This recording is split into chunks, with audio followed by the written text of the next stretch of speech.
Birdenbire fark ettim ki şarkılarım 14 dilde söyleniyor. İspanyolcası var, İtalyancası var, İngilizcesi var, her dilde var. Memleketimizin asli dillerinden biri olan, milyonlarca vatandaşımızın dili olan Kürtçe de yok. Dolayısıyla şimdi şarkılarım Kürtçe'ye çevrildi. Züleyha Ortak'tan bir tanesini dinlediniz.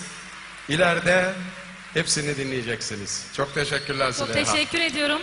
Dünyada ve ülkemizde Barış ve Kardeş'in öncü ismi Zülfü Livaneli'nin sahnesinde bulunmaktan onur duydum. Çok sağ olun, var olun.